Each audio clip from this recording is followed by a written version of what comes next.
Hello बच्चों, welcome to my channel. जैसे कि पिछले वीडियो में हम लोग बात किए थे कि जब लाइट एक माध्यम से दूसरे माध्यम में ट्रेवल करता है तो उसके स्पीड और रिफ्लेक्टिव इंडेक्स में क्या रिलेशन होता है।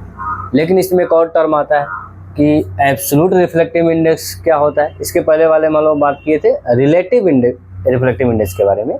यहाँ हम लोग बात करेंगे एब्सोल्यूट रिफ्लेक्टिव इंडेक्स। तो ये क्या होता है, तो थोड़ा सा इसको जान लेते हैं। इफ मीडियम 1 इज वैक्यूम और air, then the reflective index of medium 2 is considered with respect to the vacuum.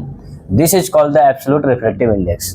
कहने का मतलब है कि अगर किसी मीडियम का अगर हम रिफ्लेक्टिव इंडेक्स निकालें किसके रेस्पेक्ट में, तो या तो एयर और नहीं तो वैक्यूम के रेस्पेक्ट में, तब वह उस मीडियम का कहलाता है एब्सोल्यूट रिफ्लेक्टिव इंडेक्स, या सिंपली उसको हम लोग बोल देते हैं रिफ्लेक्टिव इंडेक्स के नाम से भी जानते हैं।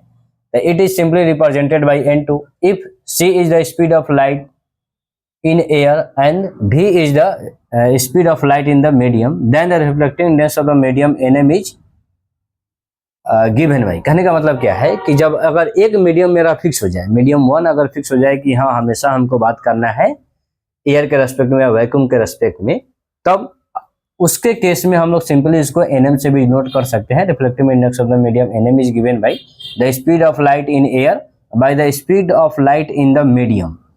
और speed of light of air को अगर हम डिनोट करते हैं c से, तो speed of light in the medium को डिनोट करेंगे हम लोग v से। तो इस प्रकार हम कह सकते हैं कि अगर किसी भी मीडियम का अगर हमको स्पीड निकालना है किसके रेस्पेक्ट में, एयर के या वैक्यूम के, तब हम लोग यूज करते हैं टर्म एब्सोल्यूट रिफ्लेक्टिव इंडेक्स, जिसको हम लोग फार्मूला से जानते हैं Nm बराबर c/v। जैसे कि एग्जांपल से समझ लेते हैं कि रिफ्लेक्टिव इंडेक्स ऑफ वाटर होता है 1.33। अब इसका क्या मतलब है 1.33 का मतलब कि this means that the ratio of the speed of light in air and the speed of light in the water is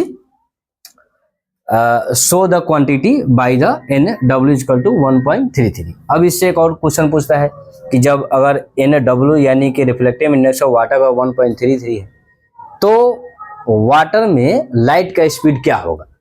तो इसको थोड़ा सा हम लोग कैलकुलेट करते हैं। तो जैसा कि हम लोग जान रहे हैं कि NW बराबर हो जाएगा speed of light in air by speed of light in the medium. और मीडियम क्या है यहाँ पे, तो मीडियम है मेरा वाटर, तो इसको लिख सकते हैं कि C by velocity in water, ऐसे लिख सकते हैं यहाँ पे।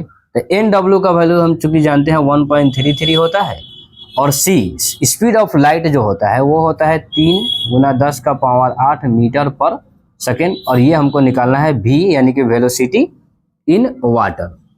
तो यहाँ से कुछ कैलकुलेशन करते हैं। VW को यहाँ लिख दे, हम इसको लिख सकते हैं 3 × 10⁸ मीटर पर सेकेंड, और 1.33 को हम लिख सकते हैं 4/3।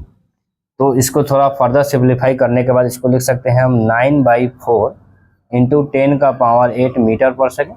इसी को भाग करने पे आता है वैल्यू 2.25 × 10⁸ मीटर पर सेकेंड। तो इस प्रकार आप देख सकते हैं कि स्पीड ऑफ लाइट जो है इसका वैल्यू एयर के रेस्पेक्ट में थोड़ा कम हो गया। जैसा कि हम लोग जानते भी है कि अगर रिफ्लेक्टिव इंडेक्स का वैल्यू थोड़ा बढ़ेगा तो स्पीड ऑफ लाइट भी थोड़ा सा कम हो जाएगा। तो ये वैल्यू जो दिखा रहा है कि एयर के रेस्पेक्ट में वाटर के अंदर में जो है स्पीड ऑफ लाइट कितना होगा, तो 2.25 × 10⁸ मीटर पर सेकेंड। उसी तरह कुछ और भी डाटा दिया हुआ है, इसको हम लोग रिमेम्बर कर लेंगे क्या कि स्पीड ऑफ लाइट आप लोग थोड़ा कमेंट करके बताइएगा कि ग्लास में कितना होगा और डायमंड में कितना होगा।